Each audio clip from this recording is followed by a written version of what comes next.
क्रांती news, आवाज सर्वसामान्यांचा। सुरगाणा खुंटविहीर पिंपळसोंड रस्त्यावर पुराचे पाणी व दरड कोसळल्याने रस्ता बंद। 7 ते 8 गावांचा तालुक्याशी संपर्क तुटला। अंबाठा ते खुंटविहीर पिंपळसोंड रस्त्यावर दांडी चिबारी मध्ये संततधार पावसामुळे दरड कोसळल्याने तसेच पिंपळसोंड रस्त्यावर उंबरपाडा येथील अंबिका नदीच्या उपनदीवर पुराचे पाणी वाहत असल्याने वाहतूक ठप्प झाली। दांडी चिबारी येथे दरड व झाडे पडल्याने विजेचे पोल मोडून पडले आहेत। त्यामुळे खुंटविहीर, रानविहीर, मोहपाडा, गोंडदगड, उदालदरी, झारणीपाडा, मालगोंदा, तातापाणी, उंबरपाडा, पिंपळसोंड या गावांचा तालुक्याशी संपर्क तुटलाय। दांडी चिबारीमध्ये मंदिराजवळील दरड कोसळल्याने मोठमोठे दगड व मुरुम मातीचे ढीग रस्त्यावर पडले।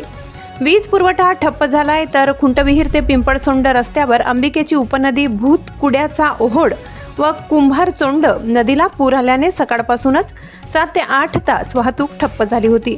या नदीवर अनेक वर्षापासून पुलाची मागणी आहे। तीव्र उताराचा भाग असल्याने या दोन्ही ओहोडांना नेहमीच पूर येत असतो। पिंपळसोंड तातापाणी हा भाग घनदाट जंगल व्याप्त असल्याने नेहमीच जंगली हिंस्त्र श्वापदांचा वावर असतो।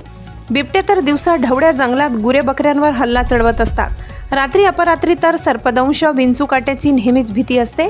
वीज पुरवठा तात्काळ सुरळीत करून दरड हटवावी अशी मागणी परिसरातील नागरिकांनी केली आहे। महाराष्ट्र क्रांती न्यूज साठी विभागीय संपादक रतन चौधरी, सुरगाणा। अशाच नवनवीन बातम्या पाहण्यासाठी आमच्या महाराष्ट्र क्रांती न्यूज या YouTube चॅनलला लाईक करा, सबस्क्राईब करा आणि बेल आयकॉनला प्रेस करा।